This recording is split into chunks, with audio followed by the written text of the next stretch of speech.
জুবিনদা নাইকিয়া হোৱা দিনাৰ পৰা বিকাশ আমি দেখিছিলো কিমান মানুহ হৈছিলে লাখ লাখ মানুহ হৈছিলে 10-12 লাখ মানুহ হৈছিলে আজিও আপুনি সোণাপুৰলৈ যাওক ৰাতি 2টা বজাত ত্ৰিদীপ মানুহ ইমান লৰা লগ পাবা তাত ইমান লৰা লগ পাবা কোনো একো দিগদাৰি নাই কৰা জুবিনদাৰ ঘৰৰ সন্মুখত কাহিলিপাৰা জুবিনদাক এয়াৰপৰ্টৰ পৰা আনাৰ পৰা একেবাৰে নহয় এই আমাৰ সৰু সজাইলৈকে তাৰ পৰা কাহিলিপাৰালৈকে তাৰ পৰা সোণাপুৰলৈকে আৰু আজি 29 দিন যোৱাৰ পিছতো আপুনি সোণাপুৰলৈ ৰাতি শ্যামলী আপোনালোকৰ ৰিপৰ্টাৰ পঠাওক 2টা বজাত 3টা বজাত তাত গিটাৰ বজাই বজাই হাজাৰ হাজাৰ লৰাই গান গাই থাকে কোটো একো অসুবিধা নাই কোনেও একো দিগদাৰি কৰা নাই কোনো কাকো গটা এটাও নেমাৰে যোৱাকালি যে বাক্সাতে ঘটনাটো হ'ল এই ঘটনাটো কিয় হ'ল এই কথাটো কিন্তু জানিব লাগে আৰু এই কথাটোত চৰকাৰে হস্তক্ষেপ কৰিব লাগে আৰু এই যে তৃতীয় শক্তি বুলি কৈ আছে অসমৰ তেওঁলোকে শ্লোগান হে দি আছিল সন্মুখত ইণ্ডিয়াৰ ভিতৰত আটাইতকৈ পাৱাৰফুল নিজকে সৰ্বশক্তিমান বুলি কোৱা মুখ্যমন্ত্ৰীজনে এই কথাটো কিন্তু সাংঘাতিকভাৱে একদম মানে ততাতয়াকৈ এই কথাবিলাকত চোৰাংচোৱা লগাই কি লগাই পুলিচ লগাই কি লগাই নাজানো কিন্তু এই কথাবিলাকত তেওঁ হাত দিব লাগে আৰু নহলে এই যে নেপাল সদৃশ পৰিৱেশ বুলি কৈ থাকে এই কথাবিলাক কৈ থাকে এই কথাবিলাক কিন্তু হৈ থাকিব নালাগে ইয়াত নেপাল চেপাল একো নহয় জুবিনদাৰ দেশ আমি জুবিনদাৰ দেশৰ মানুহ গতিকে আমি জুবিনদাই যিবিলাক বাদ দেখুৱাইছিলে মৰম ভাল পোৱাৰে যি অহিংসাৰ বাদ দেখাইছিলে আমি সেই ৰাস্তা দি গৈ থাকিম আৰু যদি এই কথাবিলাক আৰু মাজতে ক'লে এই কথাবিলাক যে লিক হৈ আছে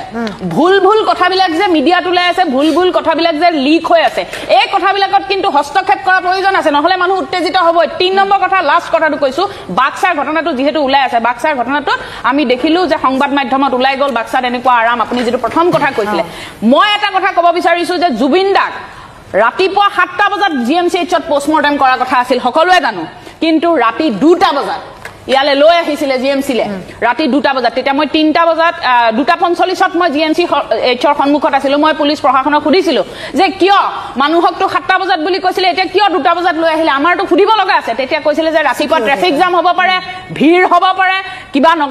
নহবলগীয়া কথা হ'ব পাৰে গতিকে আমি মধ্যৰাতিয়ে লৈ আহিছো বাক্সালে এওঁলোকক যদি এই কথাবিলাক নিৰাপত্তাজনিত কথা আছিল এনেকুৱা পৰিৱেশ যদি হ'ব লগা নাছিল মধ্যৰাতিয়ে কোনো নজনাকে কথাবোৰ টপ সিক্ৰেট কৰি পেলাই বাক্সালে কিয় লৈ যোৱা নহল সেই কথাবোৰত কিন্তু আমাৰো কোৱেশ্চন আছে চৰকাৰ তেওঁলোকৰ আমিও জুবিন ময়ো জুবিন আমিও জুবিন বুলি যে কৈছে আৰু মুখ্যমন্ত্ৰী আজি কৈছিলে যে জুবিন গাৰ্গ ডাঙৰীয়া আদৰ্শ তেওঁলোকে প্ৰচাৰ কৰিব জুবিন গাৰ্গ ডাঙৰীয়া হৈছে তেওঁ নিজে দিয়া ষ্টেটমেণ্ট যে তেওঁ সোশ্যালিষ্ট লেফটিষ্ট আৰু কমিউনিষ্ট এটা বিজেপি সোশ্যালিষ্ট লেফটিষ্ট আৰু কমিউনিষ্ট হয় না নহয় জুবিনদাৰ আদৰ্শটো সোশ্যালিষ্ট মানে লেফটিষ্ট কমিউনিষ্ট নহয় আৰু আপোনালোকে জানে যে জুবিনদাই কৈছিলে যে মোৰ জাতি নাই মোৰ কোনো ধৰ্ম নাই কোনো জাতি নাই মোৰ কোনো ধৰ্ম নাই এতিয়া বিজেপিয়ে ক'বনে জয় জুবিনদা জাষ্টিছ ফৰ জুবিনদা বুলি ক'লে মাথা ফালি দিয়ে যিগৰাকী ব্যক্তিয়ে আপোনাৰ জুবিনদাৰ ন্যায়ৰ দাবীত প্ৰতিবাদ কৰিলে মানুহে প্ৰতিবাদ কৰিলে জুবিনৰ অনুৰাগীয়ে প্ৰতিবাদ কৰিলে যেতিয়া আপোনাৰ গুলিয়াই বুকুৰ এইফালেদি সোমাই পিঠিৰ ফালে উলিয়াই দিয়ে সেই মানুহজনে জুবিনদাৰ আপোনাৰ ন্যায়ৰ দাবীত প্ৰতিবাদ কৰিম বুলি কেনেকৈ ক'ব পাৰে আকৌ যিটো প্ৰতিবাদ কৰিব জুবিনদাৰ নাম ইউজ কৰিছে কেনেকুৱা ধৰণৰ মেণ্টেলিটি এই মানুহজনৰ জুবিনদা এজনেই জুবিনদাৰ ক্ষেত্ৰত এনেকৈ পলিটিক্স নকৰিব জুবিনদা একক আৰু অনন্য জুবিনদাৰ নাম ব্যৱহাৰ কৰি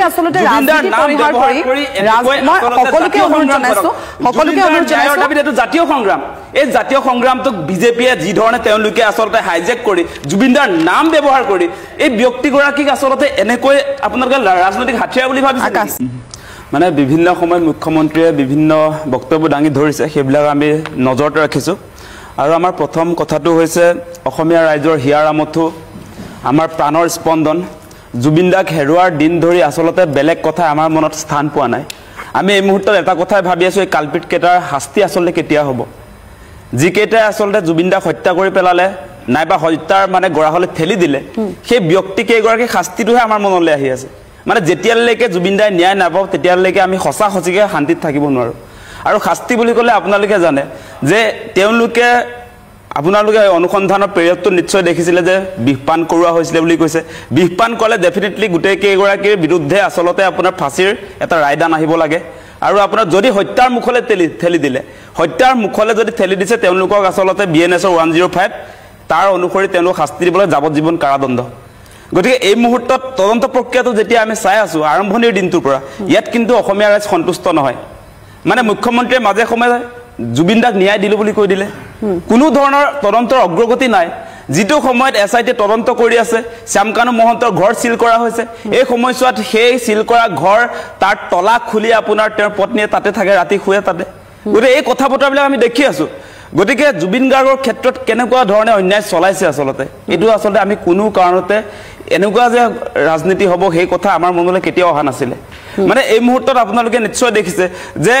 মুখ্যমন্ত্ৰী হিমন্ত বিশ্ব শৰ্মাই শ্যামকানু মহন্তক চিনি নোপোৱা হৈ গ'ল ঘপককে আজি আপোনাৰ 10-15 বছৰ ধৰি আমি দেখি আছো শ্যামকানু মহন্ত পৰিয়ালৰ লগত মুখ্যমন্ত্ৰীৰ কেনেকুৱা ধৰণৰ এটা সম্পৰ্ক সেইবিলাক আমি দেখি আছো এতিয়া জুবিন দাৰ মৃত্যু হৈ যোৱাৰ কাৰণে তেওঁ এতিয়া শ্যামকানু মহন্তক চিনি নাপায় এনেকুৱা ধৰণৰ অদ্ভুত কথা আহে আজি আপোনাৰ নৰ্থ ইষ্ট ইণ্ডিয়া ফেষ্টিভেল গভৰ্ণমেণ্টৰ টকাৰেহে অনুষ্ঠান পাতে আগতে দিল্লীত পাতিছিলে এতিয়া ছিংগাপুৰত পাতিছে আৰু আপোনালোকে দেখিব জুবিন দাৰ যেটো অনুষ্ঠান সেই অনুষ্ঠানটো আপোনালোকে নিশ্চয় গম পাইছে যে হেতু প্ৰেজেন্ট কৰিছিলে আপোনাৰ হাই কমিশন অফ ইণ্ডিয়া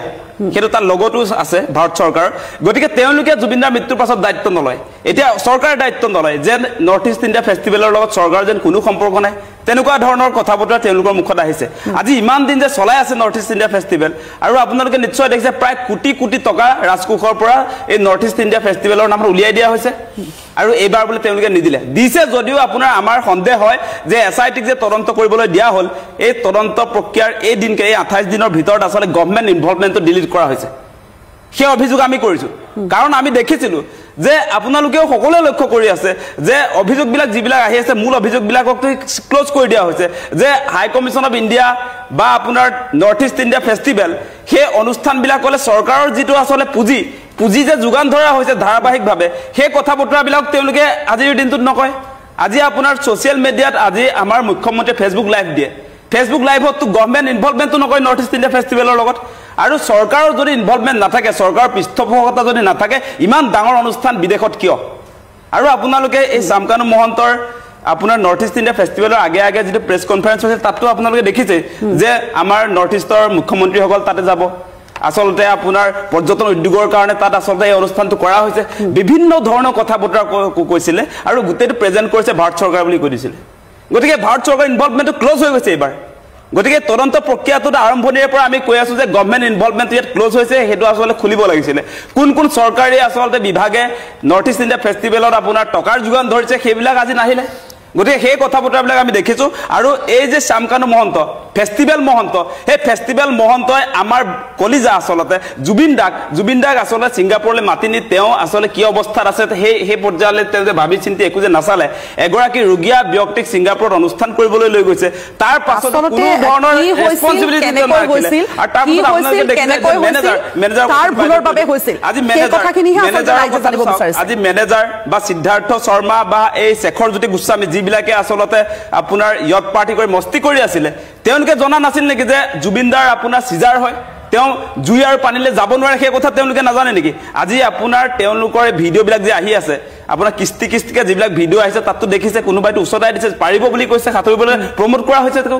সেই কথা বতৰাবিলাক আমি দেখিছো গতিকে এই মানুহবিলাক মানে টকাৰ কাৰণে জুবিন দাৰ লগত আছিল জুবিন দাৰ ন্যায় আসলতে জীৱনটোক লৈ তেওঁলোকৰ কোনো ধৰণৰ চিন্তা নাই সেই কাৰণে আজিৰ দিনটোত জুবিন দাক আমি হেৰুৱাব লগিয়া হ'ল গতিকে আমাৰ কথা স্পষ্ট ফাঁসি হ'ব লাগিব আৰু মুখ্যমন্ত্ৰী ডাঙৰীয়া তেওঁৰ আমি দেখি আছো জুবিন দাৰ মৃত্যু হোৱাৰ পাছত চিতাত তুলি দিবলৈ পালেহে তাৰ পাছত যেতিয়া দুৰ্গা পূজা আৰম্ভ হ'ল তেওঁ মানে আপোনাৰ পূজাৰ মণ্ডপে গৈ আপোনাৰ মহিলা যুৱতীৰ লগত সেলফি লৈছে হাঁহি কেনেকৈ পাৰিছে সেই কথা বতৰাবিলাক আমি বুজি নাপাওঁ আৰু তেওঁ তাৰ পাছতে কৈ দিলে এতিয়া যে আপোনাৰ দীপাৱলী আহিছে দীপাৱলীত এতিয়া জুবিন দাৰ মৃত্যুৰ আজি 28 দিন হৈছে এমাহ হোৱা নাই তেওঁ কৈ আছে যে দীপাৱলী তেওঁ এই হিমন্ত বিশ্ব শৰ্মাই নিজে বৰপেটাত যি আপোনাৰ প্ৰডাকশন হয় আমাৰ থলুৱা ব্যৱসায়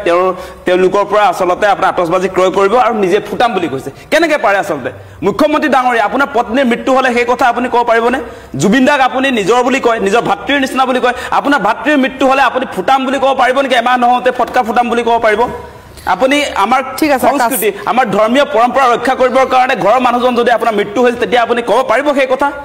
মানে আপোনাৰ নাটকবিলাক আমি দেখি আছো আৰু এটা কথা লাষ্ট আৰু এটা কথা কৈ দিওঁ আজি যে বিজেপিয়ে কৈ দিলে সংবাদমেল পাতি মুখ্যমন্ত্ৰীয়ে সেই ষ্টেটমেণ্টটো দিছে যে তেওঁ কৈছে যে জুবিন দাৰ ন্যায়ৰ দাবীত এতিয়া বোলে বিজেপিয়ে প্ৰতিবাদ কৰিব মানে কেনেকৈ ক'ব পাৰিছে সেই কথা যিগৰাকী ব্যক্তিয়ে আসলে জয় জুবিন দা জাষ্টিছ ফৰ জুবিন দা বুলি ক'লে মাথা ফালি দিয়ে যিগৰাকী ব্যক্তিয়ে আপোনাৰ জুবিন দাৰ ন্যায়ৰ দাবীত প্ৰতিবাদ কৰিলে মানুহে প্ৰতিবাদ কৰিলে জুবিনৰ অনুৰাগীয়ে প্ৰতিবাদ কৰিলে যেতিয়া আপোনাৰ গুলিয়াই বুকুৰ এইফালেদি সোমাই পিঠিৰ ফালে উলিয়াই দিয়ে সেই মানুহজনে জুবিন দাৰ আপোনাৰ ন্যায়ৰ দাবীত প্ৰতিবাদ কৰিম বুলি কেনেকৈ ক'ব পাৰে আকৌ যিটো প্ৰতিবাদ কৰিব জুবিন দাৰ নাম ইউজ কৰিছে কেনেকুৱা ধৰণৰ মেণ্টেলিটি এই মানুহজনৰ জুবিন দা এজনেই জুবিন দাৰ ক্ষেত্ৰত এনেকৈ পলিটিক্স নকৰিব জুবিন দা একক আৰু অনন্য জুবিনদাৰ নাম ব্যৱহাৰ কৰি জুবিনদাৰ নাম ব্যৱহাৰ কৰি সকলোকে অনুৰোধ জনাইছো এইটো জাতীয় সংগ্ৰাম এই জাতীয় সংগ্ৰামটোক বিজেপিয়ে যি ধৰণে তেওঁলোকে আচলতে হাইজেক কৰি জুবিনদাৰ নাম ব্যৱহাৰ কৰি এই ব্যক্তিগৰাকীক আচলতে এনেকৈ আপোনালোকে ৰাজনৈতিক হাতিয়াৰ বুলি ভাবিছে কেনেকৈ পাৰিছে জুবিনদাৰ নাম কেনেকৈ ল'ব পাৰিছে জুবিনদাৰ নামত ৰেলী উলিয়াম বুলি কৈ দিছে নহয় কেনেকুৱা ধৰণৰ কথা বতৰা কৈছে আপোনালোকে সেই ৰাজনৈতিক কথা বতৰা বাদ দিওঁ এই তদন্ত অনন্য জুবিনদাৰ ক্ষেত্ৰত পলিটিক্স কেতিয়াও হোৱা উচিত নহয় জুবিনদাৰ নিজে কৈছিলে পলিটিক্স নকৰিবা বন্ধু জুবিনদাৰ নাম লৈ আপোনালোকে পলিটিক্স কৰিবলৈ কেতিয়াও যত্ন নকৰিব হেমন্ত বিশ্ব শৰ্মা মহোদয় নাটকখনৰ যৌৱনিকা কৰক মই এটা আগৰ ভিডিঅ'ত কৈছিলোঁ যে তেনে কৰিব নালাগে তেনে হোৱাটো নিবিচাৰো ৰাইজ নিবিচাৰিব কাৰণ এই ঘটনাৰ লগত জড়িত সকলোবোৰ কুখ্যাত মূল ব্যক্তি উদ্ধাৰ হ'ব লাগিব চিনাকি হ'ব লাগিব কিন্তু যি দেখিছোঁ অসমখনৰ স্বাৰ্থত অসমৰ জনগণৰ স্বাৰ্থত নিৰীহ লোকসকলৰ প্ৰাণৰ স্বাৰ্থত মই আশা কৰোঁ এই সংগ্ৰামখন ইমানতে শেষ কৰক মহাশয় ইতিমধ্যে আজি সকলোৱে আমি দেখিছোঁ এটি নাবালক তাৰো আঁঠুৰ তলত গুলি লাগিছে আনহাতে এজন ডেকা ল'ৰাৰ বাহুৰ ওপৰত পিঠিৰ ফালেদি গুলি লাগি আগফালেদি ওলাই আহিছে ভাগ্যৰ ভাল তেওঁ অকণমান তলত লগাহেঁতেন তেওঁ আজি গ'লগৈহেঁতেন এয়া কি প্ৰয়োজন আছিল এয়া হয়তো কোনোৱে আশা কৰা নাছিল কোনোৱে ভবা নাছিল এনে পৰিস্থিতি হ'ব হয়তো মহাশয় আপুনিও ভবা নাছিল গতিকে এই যে মানুহে অনেক কৈ আছে বাংলাদেশ কিবা নেপাল কিবা কিবি অসমতো তেনেকুৱা হৈ যাবগৈ নেকি বাৰু আৰু তাৰেই শংকাত শংকিত হৈ আপুনি পুলিচ ফৌজৰ জৰুৰীকালীন ছুটিৰ বাদে স্বাস্থ্যজনিত ছুটিৰ বাদে বাকী ছুটিবোৰ আপুনি বাতিল কৰিছে নহয় জানো আমি আশা নকৰোঁ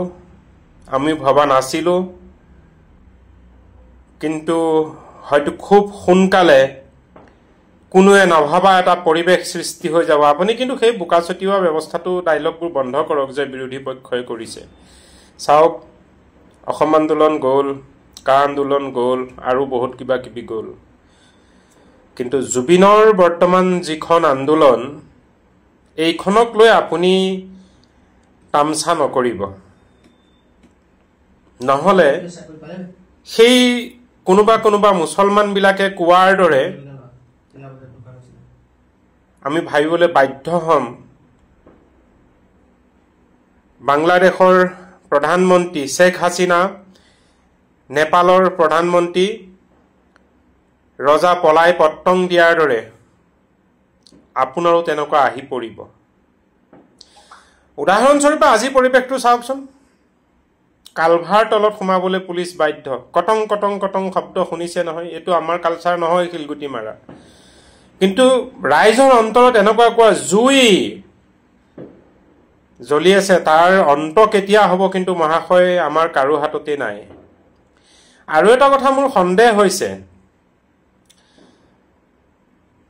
এই যে নিৰাপত্তাৰক্ষী সকলোবোৰ কিন্তু আপোনাৰ ভেৰনীয়া বুলি আপুনি নাভাবিব তেওঁলোকৰ মাজতেই ৰঙা বগা কিন্তু হৈ যাব পাৰে আমাৰ সন্দেহ হৈছে কাৰণ জুবিন সন্মুখত জুবিনক লৈ ৰাজনীতি তালাতালিবোৰ বন্ধ কৰক আৰু আপুনি যে এষাৰ কথা আজি কৈছে মহাত্মা গান্ধীক মাৰাত নাথুৰাম গডছেৰ ওপৰত বিচাৰ হ'বলৈ কাৰণে কিমান দিন লাগিছিল ৰাজীৱ গান্ধীক মাৰাৰ বিচাৰ হ'বলৈ অপৰাধী দোষী সাব্যস্ত কৰিবলৈ কিমান দিন লাগিছিল মানে আপোনাৰ মতে জুবিনৰ এই হত্যাকাণ্ডটোৰ ৰিজাল্ট ওলাবলৈও কেইবা বছৰো লাগিব নহয় জানো আৰু এইটো এটা ইস্যু হ'ব আপোনাৰ ইলেকশ্যন মানে আৰু আপুনি বহুত কিবা কিবি কৈ আছে আশা কৰোঁ শেহতীয়াকৈ মহাশয় এই যিখন বৰ্তমান যিটো পৰিস্থিতিলৈ গৈ আছে ইয়াক সোনকালে আপুনি শেষ কৰক অন্যথা আপুনি নাভাবিব যে পুলিচ ফৌজ মই লগাই দিম এফালৰ পৰা কাৰোবাক কন্দুৱা গেছ দিব গুলিয়াব আজিতো দুটাক গুলিয়ালে এনেধৰণে এই সংগ্ৰামখন খাম কাটিব এইটো আশা কৰাটো ভুল হ'ব আমি এজন সাধাৰণ নাগৰিক অসমীয়া আমি অসমৰ এটা খুটকণ বালি চহাও আমি ক্ষতি হোৱাটো নিবিচাৰো কিন্তু ৰাজনীতিৰ নামত যদি এনেধৰণে দালালগিৰি মাত্ৰ হৈ থাকে কৰবাত যেন আপোনালোকৰে মানুহে কৈ থকাৰ দৰে আপোনাৰে কৰবাত দীঘল হাত আছে বুলি মানুহে সন্দেহ কৰি ল'বলৈ বাধ্য হ'ব আৰু আপোনাৰ এই যে পলুভিত কৰা বিভিন্ন আঁচনি আদি ব্যৱস্থাৰে কিন্তু কাম নিদিব মানুহ আজি বুদ্ধিয়ক হ'ল মই আগৰ এটা ভিডিঅ'ত কৈছো ৰাইজ আজি চতুৰ ভাৱৰীয়া হ'ল আপোনাৰ দৰে তেখেতলোকেও ভাও কৰিব জানে ৰাইজৰে ধন লৈ ৰাইজকে দি আছে দিয়ক নলওঁ কোনোৱে নকয় কিন্তু জুবিনৰ ক্ষেত্ৰত যি ন্যায় ইয়াৰ যদি উচিত বিচাৰ খুব কম দিনৰ ভিতৰত নকৰি আপুনি যদি ইলেকশ্যন ইস্যু কৰিবলৈ বিচাৰে হুঁকাই পিছলাই লৈ গৈ থাকে তেতিয়াহ'লে কিন্তু এই কোনোবাই ক'বৰ নিচিনা মূৰ্খৰ স্বৰ্গত বাস কৰা হ'ব আমি কোনোৱে ভবা নাছিলো যে আজিৰ বাক্সাৰ পৰিৱেশটো এনেধৰণৰ হ'ব বুলি দেখিছে নহয় বুঢ়ী গাঁৱলীয়া সেই মানুহ সকলো ওলাই আহিছে সন্মুখত জুবিন চাওক যি কৈছিল মোৰ জাতি নাই ধৰ্ম নাই ভগৱান নাই অথচ তেওঁৰ প্ৰতি মানুহৰ ইমান প্ৰেম জুবিনে এষাৰ কথা কৈ গৈছিল মই মৃত্যুৰ আগত এনেকুৱা এটা কাম কৰি যাম সকলোৱে সোঁৱৰণ কৰিব আৰু সেয়াই হয়তো হ'বলৈ গৈ আছে মহাশয় এই যে যিটো ৰাজনীতিৰ নামত বোকা ছটিওৱা ছটি হৈ আছে এইবোৰ যেন সকলোবোৰ একাষৰীয়া হৈ পৰিব আপোনাৰ ছিক্স সেন্স যিটো আপোনাৰ পলিটিক্স এইবোৰে যেন কাম নকৰিব চাওক মই দম দিয়া নাই মানে আপোনাৰ পৰিবাৰ শ্ৰীমতীয়ে বিৰোধী পক্ষৰ প্ৰত্যেকজনৰ ওপৰতে যে মানহানি গোচৰ দি মুখ বন্ধ কৰা যিটো কৌশল কৰিছে মানে অখিল গগৈ গৌৰৱ গগৈ এই আৰু এটা কি নাম ইয়াৰ কি গগৈ এই ছাত্ৰ সন্থাপে অহাটো লুৰিণজ্যোতি গগৈ মানে তেওঁলোকে জুবিনৰ জাষ্টিছ বিচাৰিলে আপোনালোকৰ চকুত খেয়া লাগে ৰাজনীতি কৰা আৰু তেওঁলোকে মাত্ৰ সন্দেহ কৰিছে কৰবাত এনেকুৱা নেকি তাতে আপোনাৰ শ্ৰীমতীয়ে তেওঁলোকৰ ওপৰত মানহানি কেছ দি মুখ বন্ধ কৰিব খুজিছে তো অসমৰ জনগণ এই জনগণৰ যি লাভা আগ্নেয় এই যদি বিস্ফোটক হয় মহাশয় প্ৰশাসন কিন্তু কম পৰি যাব আজি দেখিলে নহয় কালভাৰৰ তলত সোমাবলগীয়া হৈছে ওৱালৰ কিনাৰত আহি মুখ লুকুৱাবলগীয়া হৈছে আৰু সেইখিনিও কিন্তু অসমীয়াই তাৰ মাজত কোনোবা ৫% হয়তো আপোনাৰ ভেয়নীয়া বিক্ৰী যোৱা কোনোবা আজি এই গীতাৰ্থ শৰ্মাৰ দৰে কোনোবা পাখণ্ড বাকি সকলোকে কিন্তু তেনে নাভাবিব নহলে ৰক্ষকেই ভক্ষক হৈ যাব পাৰে কিন্তু কাৰণ সন্মুখত জুবিন আছে মই কিন্তু দম দিয়া নাই মোৰ যিখিনি এনালাইসিস কৰি মই পাইছো মই তাৰ ওপৰত বক্তব্য দিছো যাক আপুনি আজি ছুটি বাতিল কৰি দিছে সেই সকলৰ অন্তৰটো কিন্তু জুবিনৰ কাৰণে কৰা জুই জ্বলি আছে এনে নাভাবিব টিগাৰটো কেৱল সন্মুখত আহা জনসাধাৰণৰ কাৰণে লাগিব হয়তো অন্য কেনিবা নিক্ষেপ হৈ যাব পাৰে কাৰণ সন্মুখত জুবিন গতিকেহে মই আপোনাক অনুৰোধ জনাইছো মহাশয় জুবিনৰ হত্যাকাণ্ডৰ ৰহস্য খুব সোনকালে আপুনি ফাদিল কৰক দোষীক শাস্তি প্ৰদান কৰক আৰু যদি তাকে নকৰি আপুনি পলিটিক্যাল ইস্যু কৰিব খোজে আৰু ইয়াক আপুনি ইতিমধ্যে উদাহৰণ দিছে ৰাজীৱ গান্ধীৰ মহাত্মা গান্ধীৰ হত্যাকাৰী সকলৰ শাস্তি হওঁতে ইমান বছৰ লাগিছিল জুবিনৰ ক্ষেত্ৰত যদি হেতু হ'বলৈ যায় মহাশয় ইলেকশ্যন মনৰ পৰা পাহৰি থৈ দিয়ক ২৬ৰ ইলেকশ্যন ৰাইজক যিমান দিয়া সকলো ল'ব কিন্তু জুবিনৰ মৃত্যু ন্যায় নোপোৱালৈকে ২৬ৰ ইলেকশ্যন আপুনি আশা নকৰাটো ভাল মই আকৌ কৈছোঁ আপুনি হয়তো বিদেশী ফৌজ লৈ আহিব আলফাক দমন কৰাৰ দৰে আৰ্মি CRP কোনোবা লৈ আহিব বাহিৰৰ দেশৰ মানুহ কিন্তু অসমত এইবাৰ সমগ্ৰ অসমীয়াই খাৰা হৈছে আপোনাৰ সন্মুখত ন্যায় লাগে জুবিনৰ হত্যাৰ ন্যায় লাগে সেই মুখ বন্ধ কৰিবলৈ যদি আপুনি পুলিচ ফৌজ তথা বিভিন্ন আৰ্মি ফৌজি আনে হয়তো কম পৰিব আপোনাৰ ফৌজি কথাষাৰ মনত ৰাখিব মই দম দিয়া নাই কথাষাৰ মনত ৰাখিব মই সোঁৱৰাই দিছোঁ কাৰণ মই অসমীয়া মই অসমক ভাল পাওঁ অসমৰ কোনো এজন অসমীয়াৰ মই ক্ষতি হোৱাটো নিবিচাৰোঁ অসমৰ এটা সম্পদ মই ক্ষতি হোৱাটো নিবিচাৰোঁ কিন্তু অনিচ্ছা সত্ত্বেও আজি যেনেকৈ বাক্সাত জুই লাগি গ'ল আৰু ইয়াৰ দায়ী কোন বাৰু আপুনি লক্ষ্য কৰিছেনে নিৰপেক্ষ বিচাৰ কৰা আপোনাৰ অধিকাৰ আপোনাৰ শৰীৰত তেজ আছেনে বাৰু লক্ষ্য কৰিছেনে এই যে গীতাৰ্থ শৰ্মা নামৰ এইটো এডিচনেল SP নে কি মই সুধিছোঁ বোপা ইউনিফৰ্মযোৰ খুলি থৈ তোমাৰ দাদাগিৰিটো সেই ৰাইজৰ সন্মুখত আহি দেখুৱাহি মই তোমাক কৈছোঁ মোৰ যদি ভিডিঅ'টো চোৱা পোৱা তোমাৰ ইউনিফৰ্মযোৰ আৰু লাগি থকা সেই ষ্টাৰ কেইটাৰ পাৱাৰটো তুমি খুলি থৈ আহি ৰাইজৰ মাজলৈ আহা আৰু জুবিনৰ বিৰুদ্ধে মানে জুবিনৰ ন্যায় বিচাৰি প্ৰতিবাদ কৰিব অহা মানুহৰ সন্মুখত তুমি কথা কোৱা তেতিয়া চিনাকি হৈ যাব তোমাৰ কিমান দম আছে তোমাৰ বাহুত কিমান জোৰ আছে অসমীয়া মানুহখিনিয়ে আজি কি ভুল কৰিছিল আৰে আবেগ আছে তেওঁলোকে প্ৰতিবাদ কৰিছে একো অন্যায় কৰা নাই কেৱল কুণ্ডু বৰলৰ নিচিনা ভিতৰৰ পৰা তুমি লাখুটি লৈ দৌৰি আহি মানুহসোপা ঘূৰাই মুৰাই কোবালাহি কিন্তু তুমি ভাবি নাচালা তোমাৰ নিচিনা যদি কোনোবা পাগল মানুহ যদি সন্মুখত থাকিলেহেঁতেন কাৰোবাৰ যদি হাতত এখন চুই কটাৰী থাকিলেহেঁতেন হয়তো তুমি হয়তো ইমান সময় সিপুৰি পালাগেহেঁতেন কিন্তু তেনেকুৱা অসমীয়া কোনো মানুহে তেনেকুৱা ব্যৱস্থা কৰা নাই কেৱল অন্তৰত জুই আছে সুখ আছে প্ৰতিবাদ কৰিছে ন্যায় লাগে তুমিও অসমীয়া তেওঁলোকো অসমীয়া আৰে বুজাই বহাই পঠিয়াই দিয়াহেঁতেন গুচি যায় একমাত্ৰ তোমাৰ কাৰণে গীতা অৰ্থ নাম ৰাখিছে গীতাৰ্থ পাখণ্ড ইউনিফৰ্মযোৰ খুলি আহি ৰাইজৰ মাজত তুমি তোমাৰ শক্তি প্ৰদৰ্শন কৰোৱা তোমাৰ হাৰ মূৰ নাথাকিব আজি বাক্সাত যিটো পৰিৱেশ সৃষ্টি হ'ল একমাত্ৰ এই গীতাৰ্থ শৰ্মাৰ কাৰণে হ'ল ই যদি মৰমতা দেখুৱাই ভিতৰৰ পৰা যদি লাখুটি লৈ আহি যদি বহি প্ৰতিবাদ সাব্যস্ত কৰি থকা মানুহখিনিৰ ওপৰত যদি মাৰধৰ নকৰিলেহেঁতেন এই মানুহখিনিয়ে আজি এনেধৰণে হুলস্থুল নকৰে পাথৰ মাৰিবলৈ কিংবা গাড়ী জ্বলাবলৈ তেওঁলোকে কেতিয়াও অহা নাছিলে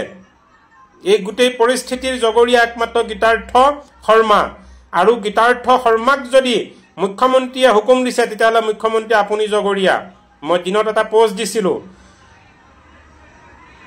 যদি আৰু কিবা বেলেগ পৰিস্থিতি হয় ইয়াৰ কাৰণে জগৰীয়া কিন্তু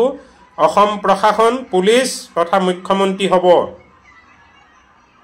অসমৰ মানুহৰ অন্তৰত জ্বলি থকা জুইকুৱাৰ লগত খেল নকৰিব নহ'লে জুইত ছগা জাহ যোৱাৰ দৰে যাব কিন্তু এবাৰ কথাষাৰ মনত ৰাখিব কম নিৰ্দয় আজি এজন ডেকাৰ শৰীৰত বাহুত পিঠিৰ ফালৰ পৰা বুকু গুলিয়াই দিছে ভাগ্য ভাল তেওঁ এতিয়া ক'ব নোৱাৰো আণ্ডাৰ ট্ৰিটমেণ্ট হৈ আছে আন এজন সৰু ল'ৰা কমচে কম 6-7-8 বছৰৰ ল'ৰা তাৰ আঁঠুৰ তলত গুলি লাজ নাই আপোনালোকৰ কি কৰিব খুজিছে অসমখন মানে কি আপোনালোকে জ্বলাব খুজিছে আৰু আপোনালোকে ক'ব অসমৰ মানুহে কোনোবাই ৰাজনীতি কৰিছে নেপাল কৰিম খুজিছে এয়া একমাত্ৰ হিমন্ত বিশ্ব শৰ্মা আপোনাৰ চক্ৰান্তত হৈ আছে আমি অসমীয়াই বিচৰা নাই অসমখনৰ ৰক্তাক্ত হোৱা বহু কথা ক'ব লগা শেষত আকৌ এটা অনুৰোধ কৰিছোঁ অসমখনক ৰক্তাক্ত নকৰিব অসমখনৰ সম্পদসমূহ বিনষ্ট নকৰিব ৰক্ষা কৰক মহাশয় আপোনাৰ হাততে সকলোবোৰ চাবিকাঠি দয়া কৰি অসমক ৰক্ষা কৰক জুবিনৰ হত্যাৰ ন্যায় দিয়ক অন্যথা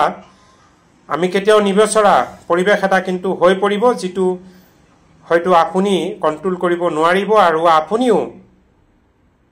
নেপালৰ ৰজাৰ দৰে বাংলাদেশৰ মুখ্যমন্ত্ৰী শেখ হাছিনাৰ দৰে হয়তো ক'বালৈ পলাই যাবলৈ বাধ্য হ'ব আমি বিচৰা নাই তেনে পৰিৱেশ দয়া কৰি মৰমেৰে পৰিৱেশটো ৰাইজক বুজাওক আৰু অতি সোনকালে জুবিন হত্যাকাণ্ডৰ ৰহস্য ফাদিল কৰক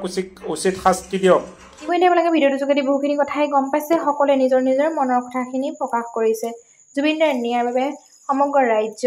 জুবিন দাৰ অনুৰাগীসকল আশাৰে বাট চাই আছে জুবিন দাৰ লিখা সম্পদ এজন যদি আমাৰ মাজৰ পৰা নাইকিয়া হৈ গৈছে জুবিন দা